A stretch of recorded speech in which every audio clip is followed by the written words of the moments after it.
सबसे पहले तो खोजते खोजते कैसे पहुंचा तू विक्रमादित्य के टॉपिक तक? यार मतलब मुझे, मैं बचपन से ये चीज़ सुनते आ रहा हूँ कहानी इसके पीछे की। और मेरे दिमाग में भी बहुत सारे डाउट्स थे कि ये हमेशा यही सुनने मिला कि विक्रम के पीठ पे बैताल था, स्टोरी सुनाता था। तो कभी ये नहीं पता चला कि यार विक्रम गया क्यों बैताल के पास। ठीक है, और ये स्टोरी का स्टार्टिंग और एंडिंग पॉइंट है क्या। तो वो क्यूरियोसिटी थी मेरे अंदर जानने की कि भाई एक्चुअल में है क्या स्टोरी इसकी पूरी, कि ये क्यों हुआ, किस लिए हुआ, क्या है इसका बैकग्राउंड।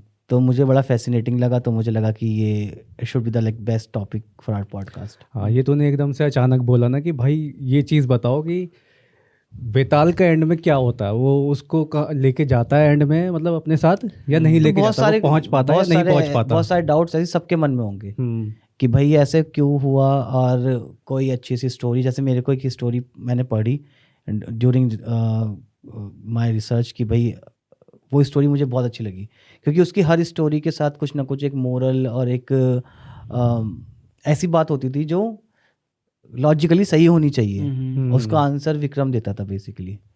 तो मुझे बड़ी अच्छी लगी स्टोरी, तो इसी को देखते हुए मुझे लगा कि ये होना चाहिए हमारा आज का टॉपिक।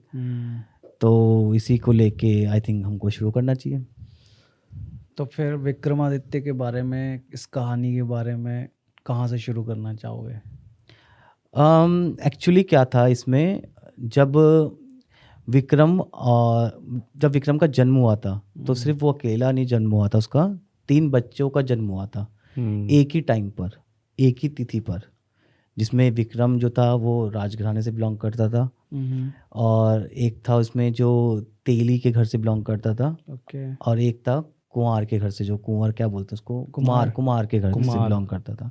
ठीक है, तो जो कुमार के घर वाला बच्चा था, वो जैसे जैसे ग्रो हुआ उसने तंत्र विद्या सीखी बेसिकली।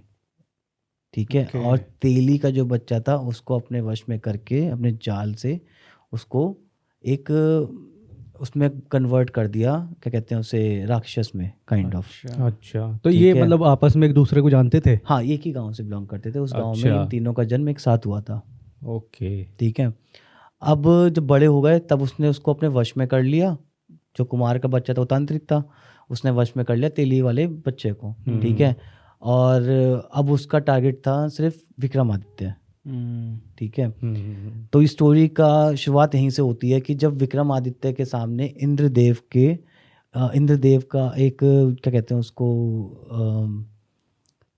इंद्रदेव का भेजा हुआ, जो क्या बोलते हैं उसको, दूत उनसे टकराता है टू कंफर्म कि हाँ कि विक्रमादित्य के अंदर वो शक्तियाँ है या नहीं है। क्योंकि विक्रमादित्य कोई नॉर्मल बंदा नहीं था। पहले तो ये समझो कि वो नॉर्मल बंदा नहीं था, कि कोई आम राजा था कि हाँ कुछ भी कर लिया उसके साथ। तो टू कंफर्म इंद्रदेव भेजते हैं कि हाँ इसके अंदर कुछ मतलब ऐसा कुछ है, शक्तियाँ या नहीं है, ये कंफर्म करने के लिए। तो वो दूत लड़ता है और विक्रमादित्य से हार जाता है। अच्छा, देन वो कंफर्म करता है उसको कि मुझे इंद्रदेव ने भेजा था और आपके पास ऐसे ऐसे एक ऋषि आएगा जो आपको अपने वश में कर लेगा या आपके साथ बुरा बुरा करेगा, तो आप ध्यान रखना इस चीज़ को लेके। तो उसको वो दे जाता है इन रिटर्न, काइंड ऑफ एक वरदान की तरह। अच्छा, कि तुम विन करे हो, जीते हो मेरे से, तो इसलिए मैं आपको ये चीज़ बता के जाता हूँ फॉर योर बेनिफिट्स। अब विक्रमादित्य को ये चीज़ पता थी कि कोई ऋषि आएगा और ऐसा कुछ होगा उसके साथ, उसके राज्य में। तो थोड़ा टाइम बाद एक ऋषि आता है उसके पास, उसके राज्य में आता है, और उसको है ना मिलके सिर्फ एक सेब दे के जाता है हाथ में। तो विक्रमादित्य को पता चल जाता है, कहीं ना कहीं डाउट हो जाता है कि शायद ये वही ऋषि है जिसकी बात मुझे बताई गई थी। अच्छा, तो इसलिए वो सेब नहीं खाते हैं। वो सेब अपने एक जूनियर, अपने जैसे होते हैं आसपास और सैनिक वैनिक, उनको किसी को दे देते हैं, वो खुद नहीं खाते। फिर थोड़े टाइम बाद फिर वो आता ऋषि, फिर एक सेब देता है, और ये प्रोसेस चलता रहता है काफ़ी टाइम तक। ठीक है, तो एक टाइम क्या होता है कि विक्रम आदित्य जो है वो मार्केट में होते हैं और वो ऋषि उन्हें वहीं मिलता है फिर से। अच्छा, और उनको वही सेब देता है हाथ में।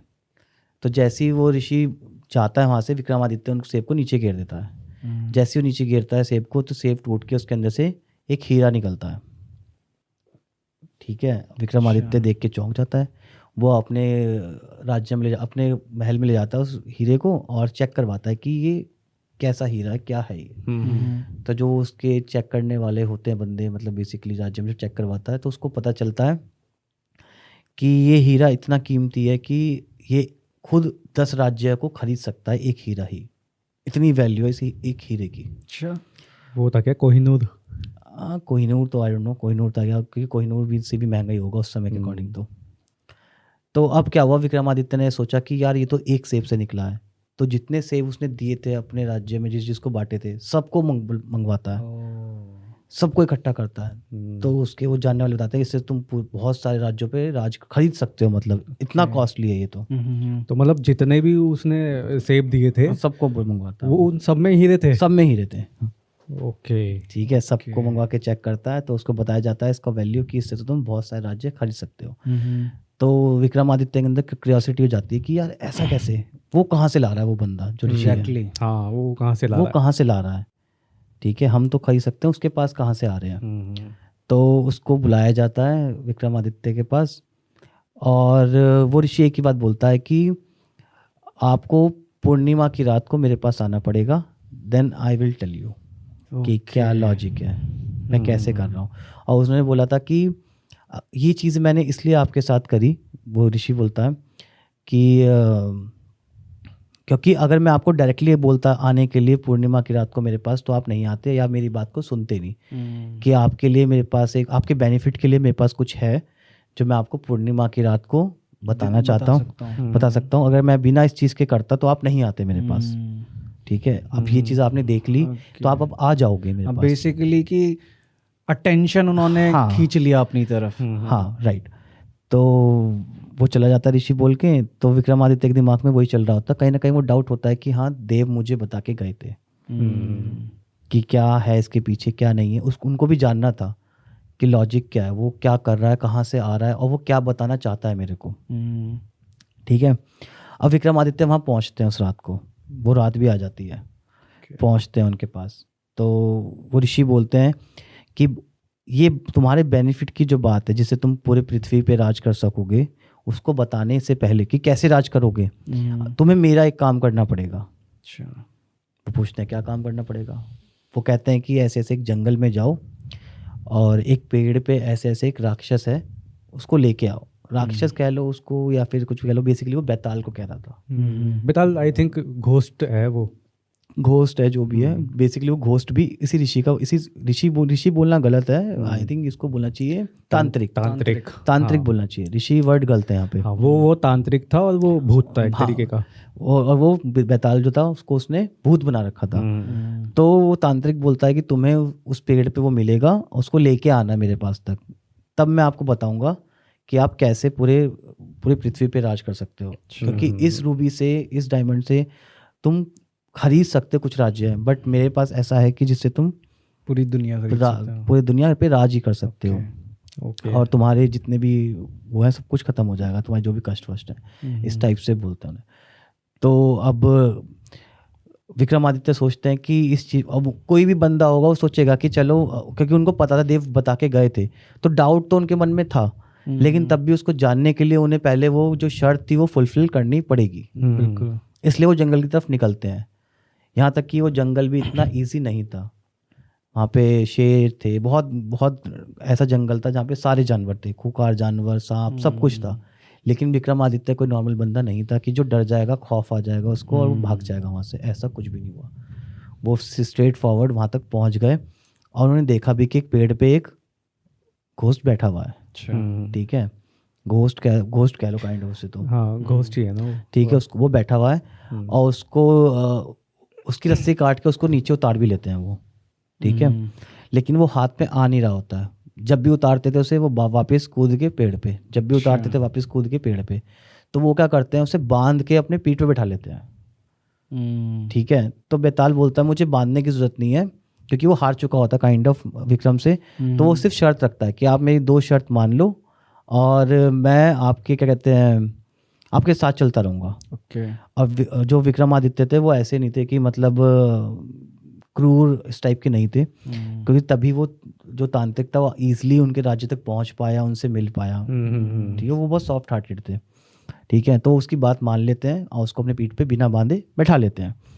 तो उस बेसिकली वो जो घोस्ट था उसका नाम था बैताल। अच्छा। तो बैताल उनको कहता है कि मेरी 2 शर्तें हैं। पहली तो ये है कि मैं जब तक आप मुझे लेके जाते रहोगे तब तक मैं आपको स्टोरी सुनाता रहूँगा। अच्छा। और दूसरी शर्त ये है कि मैं आपको कुछ भी बोलना नहीं है, ना ही हाँ बोलना है, ना ही ना बोलना है, कुछ भी नहीं बोलना। अगर आप कुछ भी बोले तो मैं वापस उड़ के पेड़ पे अच्छा, वापस उसी पेड़ पे चला चला जाऊंगा। तो वो विक्रम कहते हैं कि ठीक है, हम ऐसे ही करेंगे। और जो कि बोलने के लिए भी वो ऐसे मुंह से नहीं बोलते कि हाँ, वो सिर्फ सर से इशारा करते हैं क्योंकि वो अच्छा। शर्त शुरू हो चुकी है। हाँ, ठीक है, तो ओके। वो अपने हेड को हिला के कहते हैं कि हाँ चलो ये चीज़ स्टार्ट करते हैं।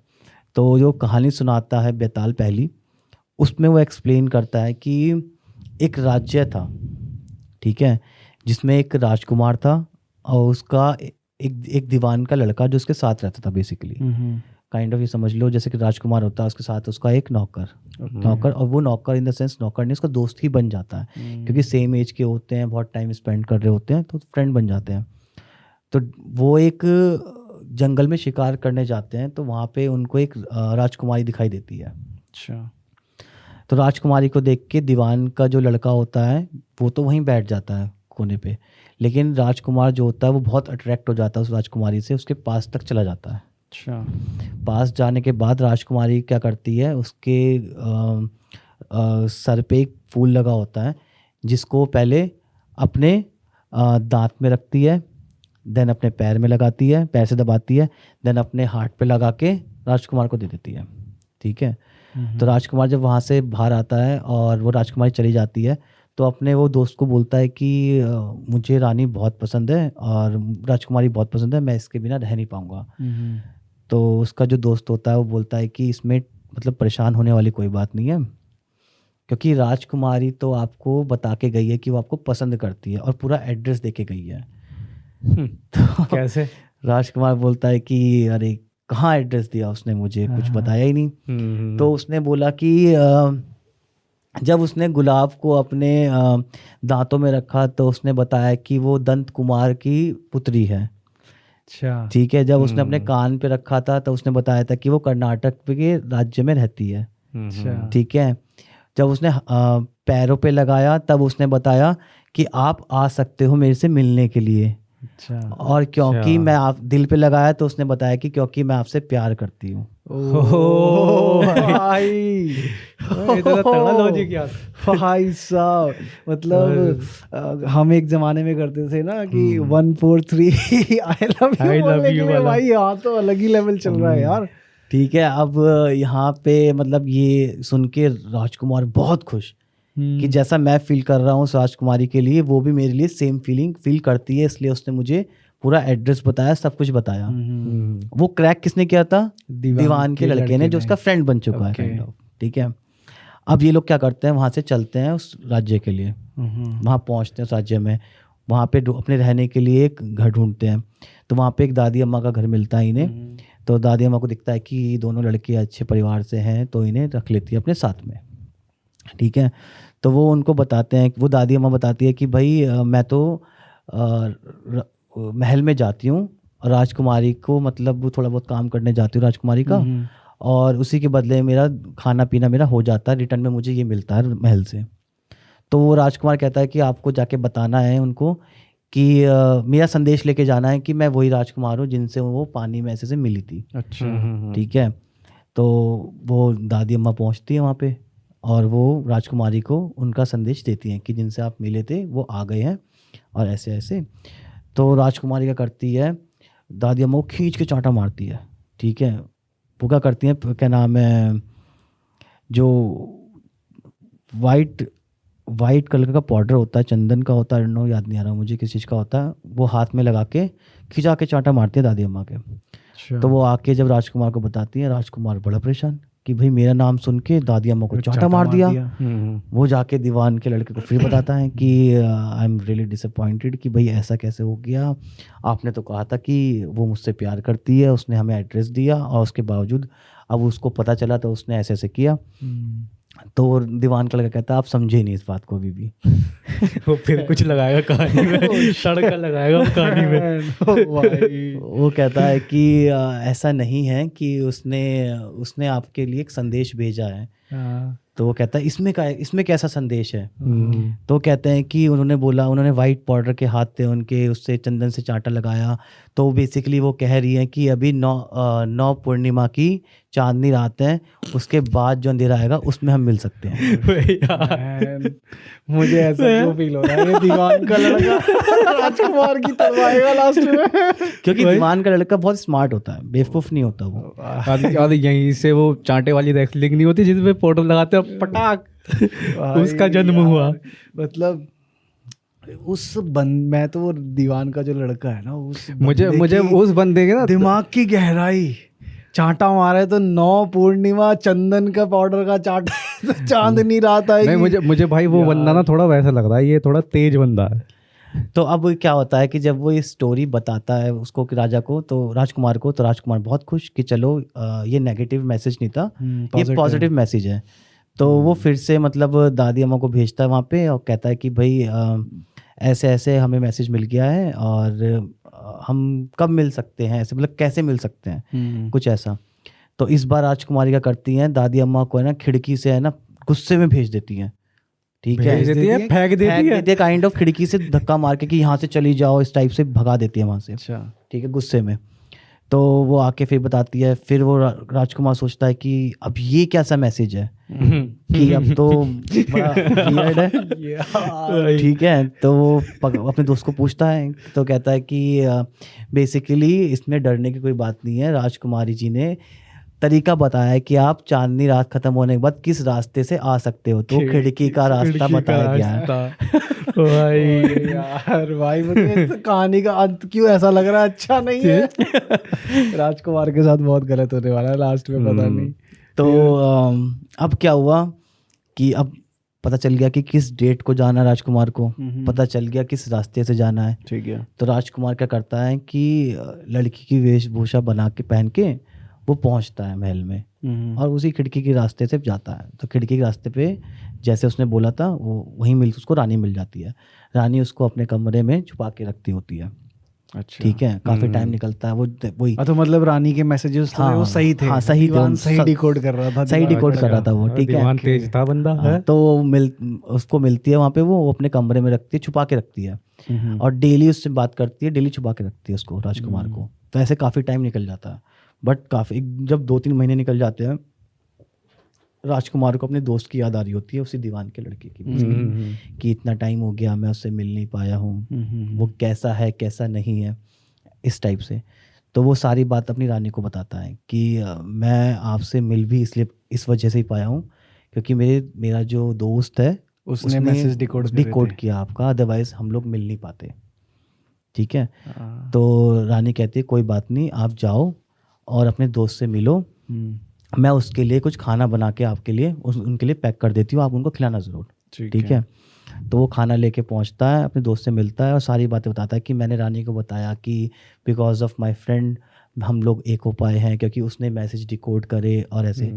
तो उस समय दीवान का लड़का है ना मतलब डाउट सोच में चला जाता है और बोलता है कि महाराज राजकुमार ये आपने अच्छा नहीं किया। वो कहता है क्यों?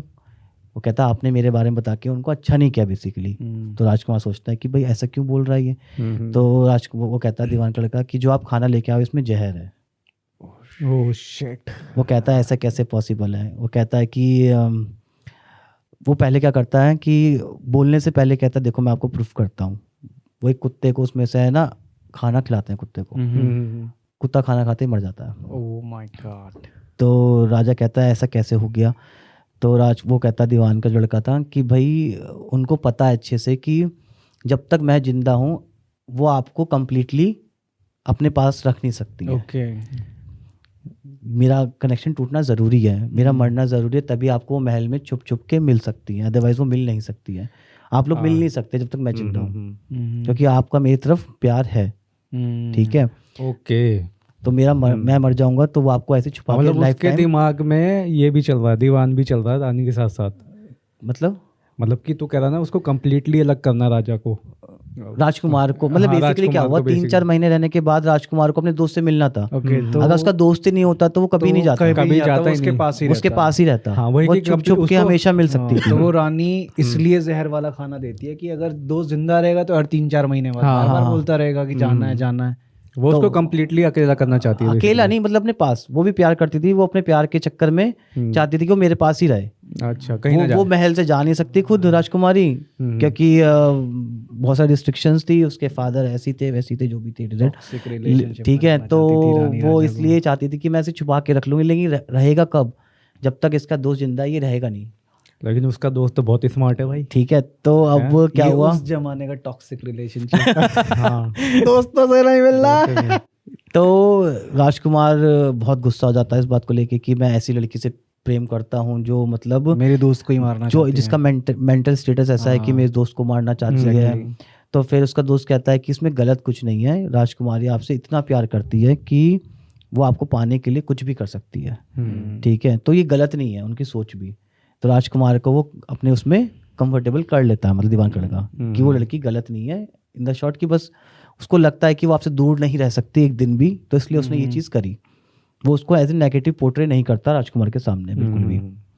तो राजकुमार कहता है तो इसका सॉल्यूशन क्या है, उसने बोला सॉल्यूशन यही है कि आप दोनों साथ रहो, जब तक वो अपने महल से मतलब फ्री नहीं होंगी, जब तक ये चीज़ें उनके मन में रहेंगी। और महल से फ्री होना नेक्स्ट टू इम्पॉसिबल है, कभी नहीं हो सकता कोई महल से फ्री, शादी क्योंकि कर लेना राजकुमारी वो। शादी नहीं कर सकते वो। क्यों? शादी नहीं कर सकते क्योंकि उनके राज्य का एक रूल है कि शादी उन्हीं के राज्य में, उन्हीं के जो फादर हैं वो डिसाइड करेंगे। वो वाली पुरानी कथा चल रही है उनके साथ। ओके, भी टॉक्सिक है भयंकर। ठीक है, तो इसलिए वो शादी नहीं कर सकते। उनके अपना वो होता ना कि जैसे अब आज भी चलता है, कास्टिज्म चलता है, तो उनका भी वही था कुछ सीन, जिसकी वजह से उसको पता था कि हमारी शादी नहीं हो सकती है। अच्छा अच्छा। तो राजकुमार कहता है कि भाई ये तो हो ही नहीं सकता पॉसिबल, या तो मैं लाइफ टाइम छुप छुप के मिलूं, उसके कमरे में बंद रहो। हाँ उस कमरे में बंद रहूं, यही एक सॉल्यूशन है, और तुम अब क्या दोस्ती ब्रेक कर लूं आपके साथ।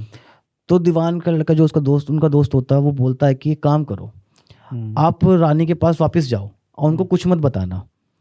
उनके पास जाओ और उनके जो ज्वेलरी है ना वो चोरी कर लेना, और उनके लेफ्ट लेग पे है ना एक त्रिशूल बना के आ जाना। अच्छा, ठीक है, मतलब कैसे, काट के या नहीं, मार्क कर से? टैटू अच्छा, बना देना। टैटू बना देना। ठीक है, तो राजकुमार कहता है ठीक है, क्योंकि वो बहुत ट्रस्ट करता है अपने फ्रेंड पे। तो वो जाता है, वो चोरी करता है ज्वेलरी, और उनके लेफ्ट लेग पे राजकुमारी के टैटू बना के आ जाता है त्रिशूल का। फिर वो क्या नाम है अपने दोस्त के पास आता है कि लो मैंने ये सब कर लिया। तो वो कहता है कि उसका जो दीवान का लड़का जो होता है वो कहता है काम करो, इन ज्वेलरी को है ना मार्केट में बेचने जाओ, अभी उसी राज्य में ही लोग, अच्छा, उसी राज्य में कहता है जाके बेचने जाओ इसको। और कोई तुमसे पूछे तो कहना कि मेरे ऋषि हैं, उन्होंने दिया है मुझे ये ज्वेलरी बेचने के लिए, अच्छा, तो मैं एक ऋषि का भेष मतलब बना लेता हूँ। अच्छा, अच्छा, तो राजकुमार को कुछ नहीं पता होता कि क्या हो रहा है। ठीक है, वो बस अपने दोस्त फॉलो की करता जाता है, बातों को फॉलो कर फॉलो कर रहा है वो। अभी तक दोस्त के सारे डिकोडेशन सही हुए हैं भाई। वो ट्रस्ट सही बिल्ड बात है, है ना, वो trust build करा भाई ट्रस्ट उसने। बिल्ड है ना उसका। तो अब क्या किया उसने, राजकुमार जैसे ही बेचने जाता है वहाँ पे, तो जैसे ही बेचना शुरू करता है उस मार्केट में, लोगों को पता चल जाता है तो राजकुमारी की ज्वेलरी है, क्योंकि वो ज्वेलरी सिंपल ऐसी नहीं होती कि हर कॉमन बंदे के पास हो, ऑब्वियस सी बात है। क्योंकि एक राजकुमारी की ज्वेलरी है। Exactly. तो उसको सैनिक पकड़ लेते हैं, उसको महल में ले जाते हैं। तो वो जो उस राज्य का राजा होता है, बेसिकली राजकुमारी के फादर, वो पूछते हैं गुस्से में कि भाई तुम्हें ये ज्वेलरी कहाँ से मिली, तुमने कहाँ से ली, चोरी करी, ऐसे करके पूछते हैं उससे। वो कहता है कि मेरे है ना ऋषि हैं, गुरु हैं, उन्होंने दिया मुझे ये। अच्छा, तो उस गुरु को भी बुला लेते हैं, गुरु कोई और नहीं उनका उसका friend, दोस्ती होता है, उनको बुला लेते हैं वहाँ पे। तो वो कहते हैं कि भाई गुरु तुम्हें कहाँ से मिली, उस ऋषि से पूछते हैं। तो ऋषि कहते हैं कि पूर्णिमा की रात को एक चुड़ैल आई थी मेरे पास, ठीक है, और ऐसे ऐसे उसने इन रिटर्न मुझे ये ज्वेलरी दी थी, और मैंने उसके पैर पे अपनी तंत्र विद्या से त्रिशूल का टैटू भी बनाया है लेफ्ट लेग पे। ठीक है, और वो इस महल से ही आई थी। ओह शिट, ठीक है, क्या हो रहा है भाई? अब राजा समझ जाता है कि भाई ज्वेलरी तो ये मेरी बेटी की है। हाँ, तो इट मीन्स कि मेरी बेटी की बात कर रहा है कि मेरी बेटी छुप के वहाँ से गई थी। और उस टाइम पे ऐसा होता है कि अगर लड़की अपने महल से घर से बाहर जाती है तो उसको बहुत गलत माना जाता है, ऐसा नहीं कि हाँ मार्केट घूमने गई है वो, ऐसा नहीं है कि लड़की उसको बिगड़ी भी है। चरित्रहीन काइंड ऑफ ऐसा माना जाता लड़की है। बिगड़ी भी है भाई। राजकुमार कंफर्म करने के लिए अपनी वाइफ से कहता है जाके चेक करो उसके लेफ्ट लेग पे त्रिशूल है या नहीं है। रानी जाके चेक करती है, त्रिशूल बना होता है और राजा को आके बताता है कि भाई त्रिशूल बना हुआ है पैर पे। तो राजा वो गुरु की बात सुन के वो कंफर्म हो जाता है कि भाई गुरु जो कह रहा है ये वो सही बात कह रहा है। तो वो गुरु से पूछते हैं कि भाई क्या करना चाहिए इस चीज़ को लेके, और अपने जो उनके और भी सलाहकार होते हैं उनसे पूछते हैं। तो इस चीज़ का जो रिज़ल्ट होता है, इसका जो पनिशमेंट होता है, चाहे वो ऐसी चरित्रहीन चीज़ों के लिए इसकी एक ही सज़ा होती थी पुराने टाइम पे कि ऐसों को देश निकाला दे दिया जाए। अच्छा बट चरित्रहीन नहीं ना, उसने ये भी कहा ना तांत्रिक ने कि भाई चुड़ैल थी वो। हाँ मैं बेसिकली मैंने कहा ना कि कोई घर से निकलता था उस हाँ, समय। एक तो ये हो गया कि भाई कि जैसे तूने बोला कि घर से निकली बिन बताए रात को, दूसरा उसने बोला कि वो चुड़ैल थी और उससे मैंने लेके अपनी तंत्र विद्या दे के वो दिमाग में बैठे ना लोग भाई राजा की बेटी चुड़ैल। हाँ और ये भी था ना कि लेकिन ये कॉन्सेप्ट भी है वहाँ पे कि घर से निकलने का मतलब वहाँ पे कोई भी रीजन हो वो लोग उसमें ही मानते थे, क्योंकि फिर चुड़ैल हो गया तो कई सारी कहानियां जुड़ गई। हाँ वो चरित्रहीन वगैरह ये कॉन्सेप्ट सारे आ गए मतलब इसके अंदर। इन सब का पनिशमेंट एक ही था कि देश निकाला।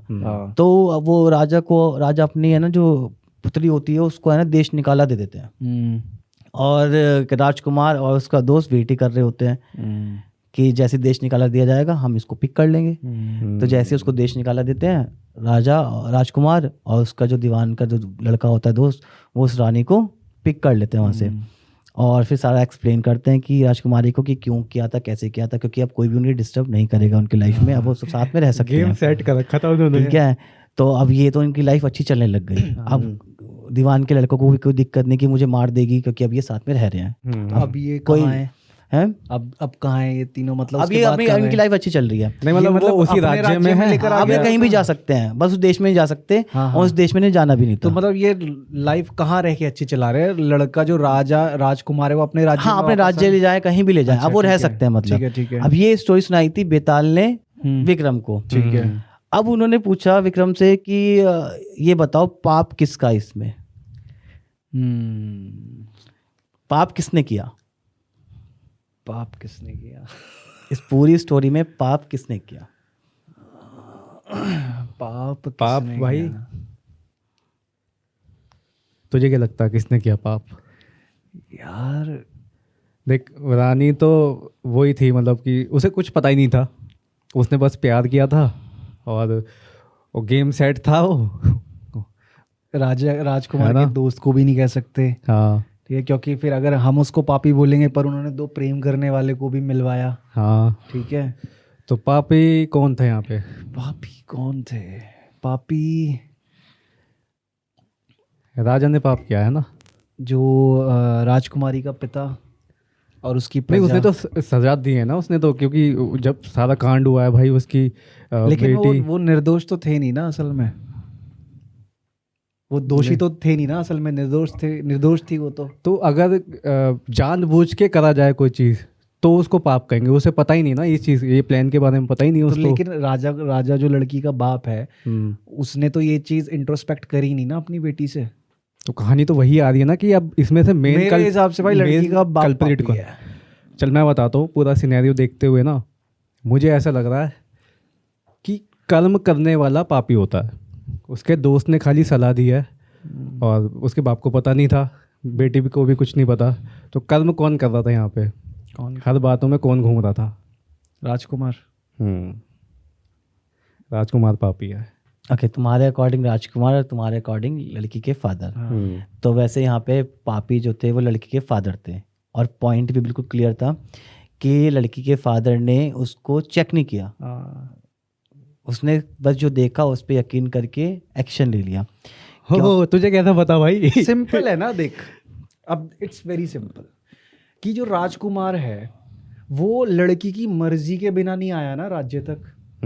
ठीक है, लड़की ने अपनी इच्छा जताई पहले पॉइंट से कि एड्रेस दिया, गुलाब दांत में दबाया, कान पे लगाया, पैर पे, दिल पे। वो इशकबाजी करी उसने फिर। ठीक है, लड़के का जो फ्रेंड था उसने उन दोनों को मिलाने के लिए वो पूरा मैसेज डिकोड करा ठीक उतनी है। और मेहनत प्लस से चल के वो उनका पहुंचा वो महल था तक। राजकुमार का सेवक था, वो ठीक अपनी है, ड्यूटी कर वो रहा अपनी था। ड्यूटी कंप्लीट कर रहा है तो यहाँ पे लूप होल ये था कि उसने बिना कुछ सोचे समझे बिना कुछ सोचे उसको समझे। सजा सुना दी। कोई भी अपनी जज बेटी होता है को- वो पहले हम्म, एविडेंस देखता है, उसको रेक्टिफाई करता है, सिर्फ सुन के और देख के उसने एक्शन ले लिया तो राजा का जो राजा था वही पाप, हाँ, उसको लड़की वही का पाप का father था। पापी था। तो जैसे ही विक्रम इस बात को बोलते हैं कि भाई राजा का जो राजा था वो उसको उसने पाप किया, क्योंकि दीवान का लड़का तो सेवक था, उसने अपनी ड्यूटी बिल्कुल। करी और राजकुमार राजकुमारी प्रेमी थे वो हाँ। अपने प्रेम को कंप्लीट करना चाहते थे, बिल्कुल। इसलिए वो ये सब कर रहे थे।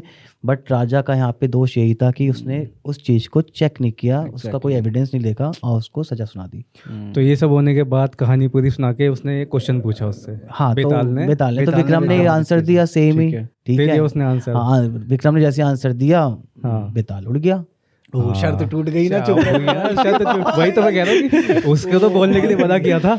और उनका वही फेमस डायलॉग, तू बोला मैं उड़ा, वो उड़ के वापस पेड़ पे। हाँ हाँ। तो ये स्टोरी मतलब उनकी चलती रही, आई थिंक 25 स्टोरीज 25 कहानियां 25 बार वो जवाब देते हैं उसको। हाँ, 25 बार जवाब देने के बाद वो मतलब 25 के 25 का स्टोरी का आंसर वो सही देते हैं विक्रम जो होता है उनकी, ठीक है। उसके बाद वो ऋषि के पास तक पहुंचते हैं। वैसे इसके साथ ना ये भी बोलते हैं कि मतलब कि जैसे तू बता रहा कि अगर उन्होंने जवाब दिया इस चीज़ का तो वो वापस उड़ के चला जाएगा बेताल। लेकिन ऐसा भी मैंने देखा था कि मतलब कि अगर वो जवाब देगा तो वो तो उड़ के जा ही रहा है। लेकिन एक चीज़ ये थी कि अगर वो चुप रहेगा और उसके दिमाग में भी वो चीज़ चल रही है ना, तो उसका दिमाग एक्सप्लोड हो जाएगा। नहीं, बात ये है कि जो विक्रमादित्य थे वो ऐसे राजा थे जो सही गलत के उसमें बोलते ही बोलते थे। जैसे एक अच्छा। राइचियस किंग होता है ना, एक वो फैसला लेते थे। सिद्धांतों पे चलने वाला कि मतलब राजा। वो चाहे अच्छा हो रहा हो या बुरा हो रहा हो वो बोलेगा। डिसीजन हाँ, मेकर है ना? होते हैं ना, जैसे हाँ, कि उनको बताना ही पड़ेगा कि हाँ ये गलत है, सही ये है। वो गलत है, चुप नहीं वो रह सकते, चुप नहीं रह सकता, वो kind दिमाग of, जो फटने kind of। वाली बात है वो यही है कि वो नहीं रह सकते ऐसे। ओके। क्योंकि अब वही है ना, वो बेताल ने ऐसे लूप होल में बांध दिया कि हाँ। जवाब देगा तो भी उड़ जाएगा और नहीं बिना दिए देगा तो रह ही नहीं सकते वो तो भी नहीं रह पाएगा वो। और फिर वही दिमाग में चलेगा भी उस चीज़ के बारे में तो वो रह ही नहीं सकते, मर उनको तो जाएगा। आंसर देना ही है। Exactly। ये समझ लो। ठीक है। अब सिंपल है ना कि हमने भी पूरी स्टोरी सुनी हम्म। और खुद अपने आप में ये स्टोरी ऐसी है ना कि हम देखा ना, हम खुद कैसे इंट्रोस्पेक्ट करने लग गए हर एक कैरेक्टर के पर्सपेक्टिव से। हमने राजा के दोस्त, राजकुमार के दोस्त के पर्सपेक्टिव से भी सोचा, हमने राजकुमार और राजकुमारी के पर्सपेक्टिव से भी सोचा। तो ये स्टोरी आपको खुद मजबूर कर रही है कहीं ना कहीं इंट्रोस्पेक्ट करने के लिए कि पापी कौन है। और स्टोरी में देख लो, अगर चाहते तो हम बोलते राजकुमारी का पाप है क्योंकि उसने वो क्या नाम है जहर दिया उसको। लेकिन यहाँ पे स्टोरी में उसने बेताल ने पहले क्लियर कर दिया एज एन कि दीवान के लड़की को, दीवान का लड़का बोल देता उसमें कि वो तो इसलिए दिया गया क्योंकि वो आपसे बहुत प्रेम करती है। तो वो चीज़ वहीं पे क्लियर कर दी गई कि जिससे कि आप जब एंड में वो क्वेश्चन पूछा जाए विक्रम से तो वो बता पाए कि सही क्या है गलत क्या है। हाँ, ये था कि उसने एक लूप होल था बस एक ही लूप होल था और देख रहा कितना स्मार्टली खेला उसने, बहुत ही। अब इसके आगे क्या होता है कि इसके आगे 25 के 25 स्टोरी के आंसर देने के बाद अब विक्रमादित्य क्या करते हैं, बेताल को ले जाते हैं उस ऋषि के पास। ऋषि नहीं, तांत्रिक के पास ले जाते हैं। तांत्रिक के पास पहुंचने के बाद अब क्या होता है वहाँ पे कि वो तांत्रिक होता है बहुत खुश हो जाता है देख के कि भाई बेताल को लिया आया यहाँ पे। बट रास्ते में है ना, बेताल जो होता है वो विक्रम को बता देता है कि आपने सारे आंसर ठीक दे दिए और मैं बहुत खुश हूँ इस चीज़ से और मैं चलूँगा आपके साथ अब। बट आपको है ना, मैं एक ऐसी एडवाइस देना चाहता हूँ जो आपके लिए बहुत ज़रूरी है। मैं उस तांत्रिक के बारे में आपको कुछ बताना चाहता हूँ जो उसने आपको नहीं बताया। आपको सिर्फ एक लालच दे के यहाँ पर भेज दिया गया है और आप एक क्यूरियोसिटी में आए हो। मुझे ये भी पता है कि आपके अंदर लालच नहीं है क्योंकि विक्रमादित्य कोई लालची इंसान नहीं है। वो जानना चाहते थे कि क्या हो रहा है, इसका बैकग्राउंड क्या है। हाँ, क्योंकि क्या मेरे राज्य के लिए ये सही है या गलत है, वो ये जानना चाहते हैं। ये रूबी बन कैसे रहा है, ये है कौन बंदा। एग्जैक्टली ठीक वो है? उस जड़ तक पहुंचना चाहते थे उस ट्रुथ, इसके पीछे की सच्चाई क्या है, क्योंकि उनको ये ला स्टार्टिंग कहाँ में से जो लाए ये? इंद्रदेव का दूत था वो ही बता के चला गया था, तो वो सारे डॉट्स को कनेक्ट करके जानना चाहते थे कि असल सच क्या है, हो क्या रहा है यहाँ पे। तो वो बोलते हैं कि जो बेताल होता है वो उनको बोलता है कि भाई अगर आप है ना वहाँ पे पहुँचोगे तो वो जो तांत्रिक है वो आपको मतलब लालच दे के आप कुछ ऐसे करके आपको कहेगा कि आपको है ना मेरे सामने झुकना पड़ेगा काइंड ऑफ आशीर्वाद के लिए, उसके बाद ही आप ऐसे राज्य मतलब पूरे पृथ्वी पे राज कर पाओगे। इस टाइप से वो कॉन्स्पिरेसी खेलेगा आपके साथ, और जैसे ही आप उसको प्रणाम करोगे वो आपकी गर्दन काट देगा। तो आप ये चीज़ ध्यान रखना। तो अब विक्रमादित्य के दिमाग में ये बात भी सेट हो गई कि मुझे तो भाई देव ने भी बताया था कि कोई आएगा तांत्रिक या घोस्ट काइंड ऑफ कुछ भी, तांत्रिक ही बोल के गए थे, तो वो ऐसा करेगा। बेताल ने भी अब ये बेताल ने भी ऐसा बोल दिया, वार्न कर दिया, तो मुझे केयरफुल रहना है। तो जैसे ही वहाँ पहुँचता है तो वो तांत्रिक देख के खुश हो जाता है कि भाई ये उस बेताल को ले आया मेरे पास, और उसके टुकड़े करके वो उसमें यज्ञ में घेर देते हैं बेताल के। अच्छा, उसको मार देते हैं? हाँ, मार के उसके अंदर घेर देते हैं। वैसे भी घोस्ट होता है वो, तो वो जिंदा नहीं होता, वो घोस्ट होता है सिर्फ। ठीक है, तो क्या होता है कि अब क्या हुआ इससे कि अब वो कहते हैं कि तांत्रिक कहता है विक्रम से कि अब हमें ये क्या नाम है विधि पूरी करनी पड़ेगी, जिसके बाद तुम है ना पूरी पृथ्वी के वो बन जाओगे, राजा बन जाओगे, और तुमसे कोई भी जीत नहीं सकता। ठीक है, यहाँ पे विक्रम आराम से सोच रहा था कि हाँ मैं सारी विधि करूंगा, लेकिन मुझे ध्यान रखना है कि मुझे बेताल ने जो बोला है मुझे प्रणाम नहीं करना इन्हें, झुक के पैरों में झुक के। हाँ, तो जब सारी विधि खत्म हो जाती है तो तांत्रिक बोलता है कि अब तुम्हें है ना ऐसे झुक के प्रणाम करना पड़ेगा, देन ये पूरी विधि कंप्लीट। तो विक्रमादित्य कहते हैं उनसे कि भाई मैं एक राज्य का राजा हूँ, और मेरे उसमें मैं झुक नहीं सकता, मतलब मेरा झुकना मतलब मेरा पूरा राज्य झुक गया। ठीक है, तो मैं इस प्राइड को ऐसे मतलब खो नहीं सकता। एग्जैक्टली। ठीक है, तो वो बोलता है कि अगर आपको ऐसा लग रहा है कि आपको मेरे सामने झुकने से, तांत्रिक बोलता है कि इतना अजीब लग रहा है, तो पहले मैं झुक जाता हूँ आपके सामने, कि पहले मैं करता हूँ, देन आपको करते हुए कुछ अजीब लगेगा कि जिसके सामने आप झुक रहे हो वो पहले ही आपके सामने सरेंडर कर चुका है। तो विक्रमादित्य सोच रहे होते हैं कि इसको ये परिणाम जो तांत्रिक होता है जैसे ही विक्रमादित्य के सामने झुकता है कि परिणाम करने के लिए कि भाई तुम्हारी वो प्राइड को हर्ट ना हो, इसलिए वो पहले वो झुक जाते हैं, तांत्रिक जो होता है। इतने में विक्रमादित्य क्या करता है, उसकी गर्दन काट देता है। जो काम तांत्रिक करने वाला था एज पर बेताल, वो काम विक्रमादित्य कर देते हैं। ओके, कि भाई ये मुझे मारे से पहले मैं ही इसको मार देता हूँ। एग्जैक्टली। जैसे ही उसको मारते हैं तो ये सुना होगा तुम लोगों ने भी कि आसपास से आवाजें आनी शुरू जाती है। वो आवाजें किसी और की नहीं, वो बेताल की होती है। विक्रमादित्य सोचते हैं कि यार ये क्या, बेताल को तो हमने मार के अभी इसमें घेर दिया, डाल दिया, सब कुछ खत्म हो चुका था, अब एकदम इसकी आवाज़ क्यों आ रही है। वो बोलते हैं कि यार ये बेताल, ये तुम्हारी आवाज़ है, ऐसे ऐसे करके। तो बेताल कहता है कि हाँ ये मेरी आवाज़ है।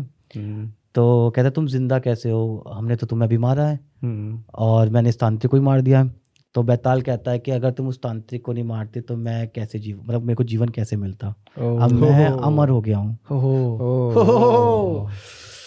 बेताल, माय गॉड, मतलब बेताल ने पहले गेम प्लान सेट कर दिया। तो बेसिकली यहाँ पे जो देव विक्रमादित्य को बोल के गए थे वो उस तांत्रिक के लिए नहीं बोल के गए थे, वो बेताल के लिए बोल के गए थे। ओ माय गॉड, ये तो भाई एकदम ट्विस्ट पे ट्विस्ट है, खतरनाक। और जो तांत्रिक होता है स्टार्टिंग में जैसे मैंने स्टोरी में बताया कि तांत्रिक उस पर कष्ट करता है और क्या नाम है तेली के लड़के पे, और उसको ऐसे बना देता है, बल्कि ऐसा नहीं होता, उल्टा हुआ होता है। वही तांत्रिक होता है जो पेड़ पे चढ़ के बैठा होता है।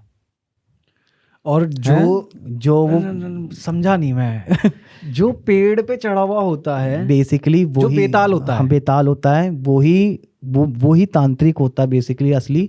वो जो तांत्रिक जो जिसको मैं तांत्रिक बोल के यहाँ पे स्टार्टिंग से स्टोरी में बता रहा हूँ, वो तो वो बंदा होता है, वो चाहता होता है कि इसका मोटो बताता हूँ कि वो क्यों बुलाता है उसको विक्रम को, और इसके पीछे का राज क्या था बेसिकली।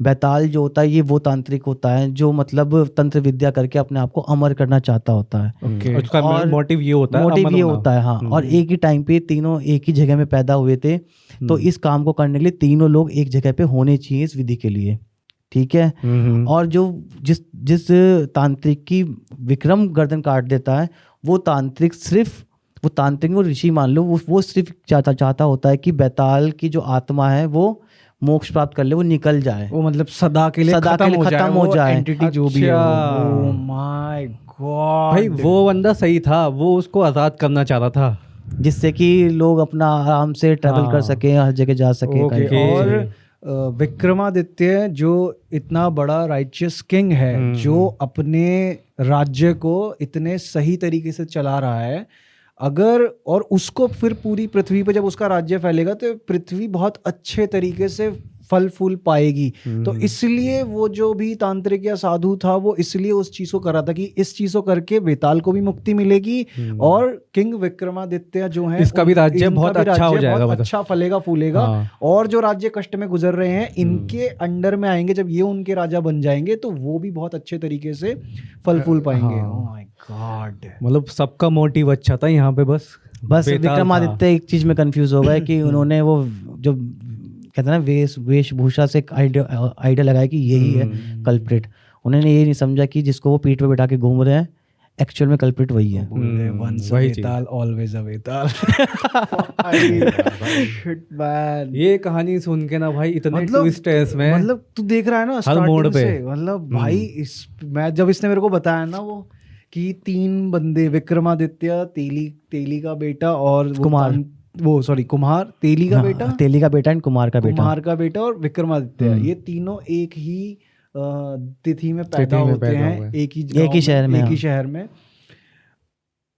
तेली का बेटा, तेली का कुमार का बेटा। और तांत्रिक कौन बन जाता है? जैसे मैंने स्टार्टिंग में पोर्ट्रे किया था कि कुमार का बेटा है ना तांत्रिक होता है, हाँ। ठीक है। और तेली का बेटे को वो क्या नाम है वश में करके बेताल बना देता है। ओके। बट एक्चुअल में ये स्टोरी ऐसे नहीं थी कि जो कुमार का बेटा होता है ना वो उसको वो तेली के बेटे को बना देता है, बट एक्चुअल में ऐसा नहीं होता। यहाँ पे उल्टा हुआ होता है कि वो बंदा उसका यूज करता है, इसलिए उसको पता होता है कि भाई बेताल जो है वो लाइफ टाइम के लिए अमर होना चाहता है और इसलिए वो यहाँ पे बैठा हुआ है इस पेड़ तो पे। ये जो तेली का बेटा और कुमार सही कौन है इन दोनों में से बेसिकली? नहीं, जो तेली का बेटा है और कुमार है, ये कैरेक्टर असली मतलब थे ना, ये कैरेक्टर। हाँ यही तो थे। जो तू कह रहा है कि जो साधु था जिसकी गर्दन कट गई, हाँ, वो कौन था? वो था तेली का बेटा। वो तेली का बेटा और था। जो कुमार का बेटा था वो बेताल था। वो बेताल था। तो मतलब कुमार का बेटा जो तांत्रिक था, हाँ। वो बेताल बन गया था। और वो अमर होने के लिए ये सब कर रहा था। हाँ। और मतलब यार लास्ट का ट्विस्ट जो है ना कि ये सब हुआ क्यों, कि तीनों लोग वो एक जगह पे होने चाहिए। और जो तेली का ये बेटा विद्या भी है ना उसने बेताल से ही सीखी थी, ऐसा नहीं क्योंकि साथ में थे ये विद्या भी उसको इसलिए पता थी कि ये चीज उसने बेताल, तभी तो बेताल को पता होता है कि क्या नाम है आप जाओगे आपको झुकने बोलेगा। ये सब पता कैसे था? क्योंकि ये दोनों साथ में थे। ये दोनों साथ में थे, तो इसीलिए जो तेली का बेटा था उसको बेताल का गेम प्लान पता था। ओके। तो वो तो चीजें मतलब इसका फॉर एवर दी एंड करना चाह रहा था। उसको पता था कि राजा नहीं आने का मेरे पास इतनी इजीली जब तक मैं ये सब प्ले नहीं करूंगा उनके सामने। क्योंकि हम लोग तो तेली और कुमार के बेटे हैं, बट वो एक रॉयल फैमिली से बिलोंग करता है, वो क्यों आएगा मेरे पास? तो उन्होंने वो स्टोरी पे क्यों बिलीव करेगा इस स्टोरी पे? एक पर्पस दिया उन्होंने उस चीज को। तो बहुत ही इंटरेस्टिंग कहानी थी भाई। तो तू कह रहा 25 कहानियां आई है? 25 में से एक ही सुनाई हुई तो मैंने यार वो सुननी है भाई। भाई और सुननी है। एक कहानी ऐसी थी और 25 कहानियां कैसे होंगी? और सुननी है भाई हमें। अगर हमारे व्यूअर्स में से भी किन्हीं लोगों को इस एक कहानी के अलावा और पता हो तो कमेंट्स में मेंशन करना उन कहानियों को। हम we would like to read all those stories. यार अमेजिंग। जब तू वो सीन बता रहा था ना पूरा कि तीनों लोग एक जगह होने, मेरे दिमाग में वो मूवी का सीन बन रहा है। क्योंकि यहाँ पे पता है पॉइंट्स ऐसे थे कि बेताल को कैसे पता कि वो जाते ही इनको बोलेगा कि तुम झुको, और ये सब स्टोरी कैसे पता थी क्योंकि बेताल और ये साथ में थे। बट लेकिन टाइम के अकॉर्डिंग पता चल जाता है कि भाई ये बंदा ऑन द रॉन्ग ट्रैक है और ये चीज़ गलत है। अच्छा चलो जो हुआ, तो इसमें मतलब जिस पोजीशन में किंग विक्रमादित्य थे उस टाइम पे, तो तुम क्या कहोगे उनके हाथों से जो हुआ, जो उन्होंने किया वो सही था गलत था? अब यहाँ पापी कौन है? अब यहाँ पापी कौन है? यहाँ पापी कौन है? अब मेरे अकॉर्डिंग तो मुझे लगता है कि यहाँ पे पापी तो कोई नहीं, सिचुएशन है आई थिंक ये। मेरे हिसाब से जो विक्रमादित्य के हाथ से पाप तो हुआ ही वाला, मेरे हिसाब से जो क्योंकि उन्होंने है ना रेक्टिफाई नहीं किया उस चीज को, उन्होंने भी सुन के उस चीज पे एक्शन ले लिया। एग्जैक्टली और बिल्कुल वही बात जो पहली कहानी में उसने सुना दिया था। और आई थिंक मुझे लगता है वो कहानी में भी यही बता रहे थे। एग्जैक्टली मुझे भी ऐसे लग रहा है कि वो कहानियां सुना सुना के भी विक्रमादित्य को ये थोड़ा सा कहते हैं ना काइंड ऑफ हिंट दे रहे हो कि आगे ऐसा मैं कर सकता हूँ तुम्हारे साथ। कि जो डेविल होता है वो पॉइंट क्योंकि वो तो देता है ना वो कि हाँ मैं इस तरीके से हूँ। क्योंकि यहाँ पे देखो राजा की भी स्टोरी में ये था कि राजा ने एविडेंस नहीं मांगे, कुछ नहीं किया, उसने एक्शन लिया। यहाँ पे भी विक्रम ने भी सेम वही किया। तो बैताल उनको स्टार्टिंग से बता रहा था कि भाई तू वहां जाके यही करेगा। एंड पाप किसका यहाँ पे? विक्रमादित्य का।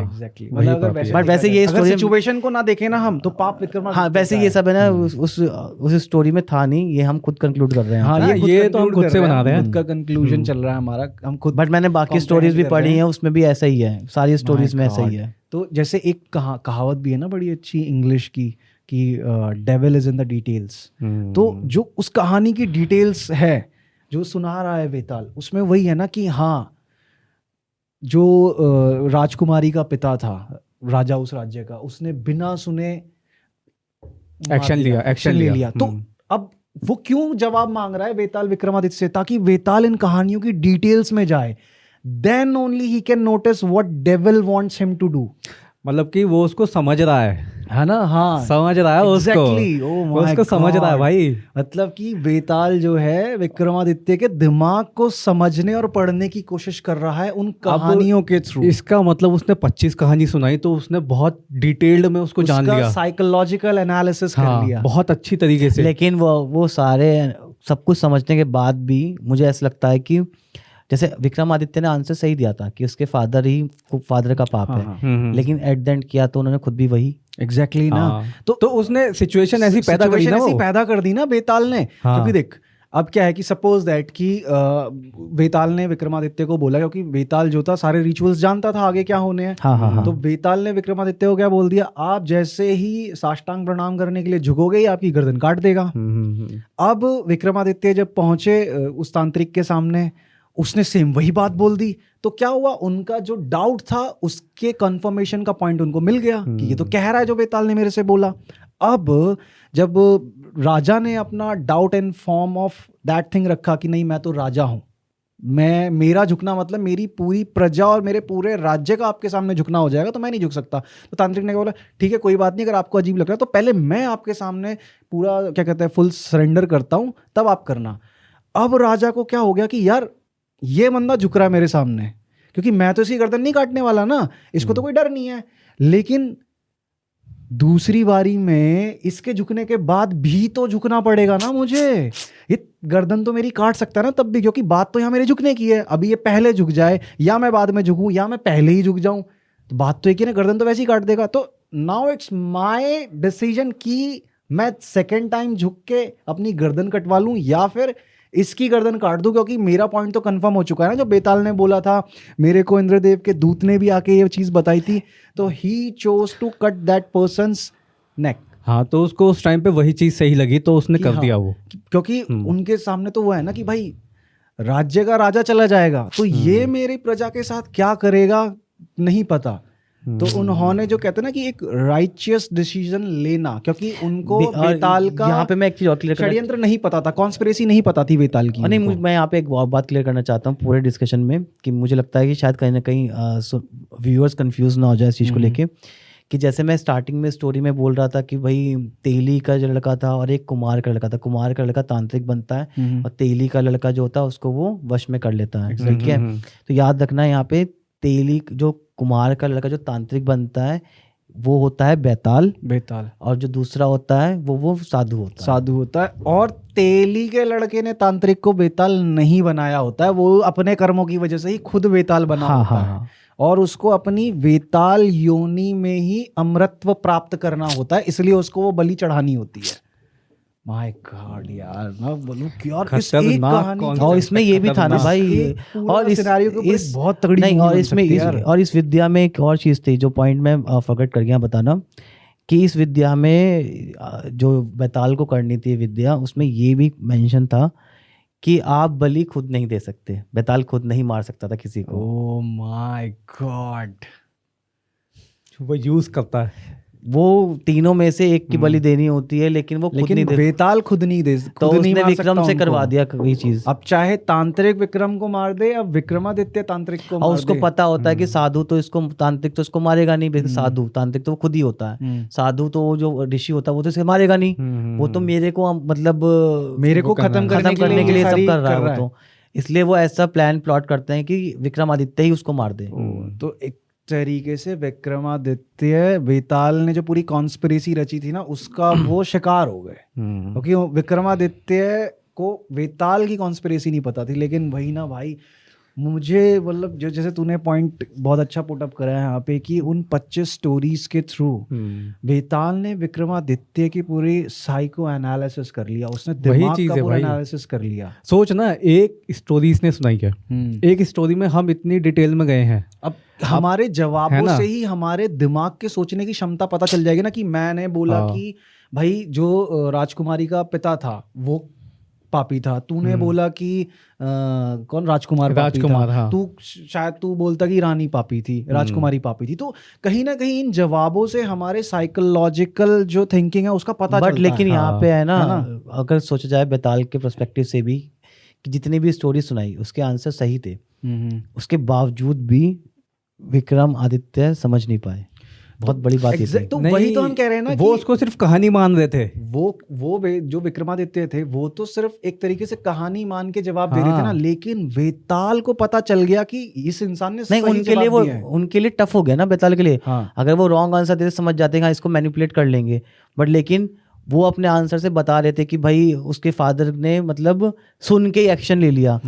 नहीं देख, ऐसा है एट द एंड उन्होंने भी क्या किया, सुन के एक्शन ले लिया। हाँ, तो अब वेताल के लिए ना क्या है, कि वेताल के लिए यहाँ पे कुछ भी हार्ड नहीं है। वेताल को सिर्फ और सिर्फ किंग विक्रमादित्य की मनोस्थिति, साइकोलॉजिकल जो थिंकिंग है ना, वो पता करनी है।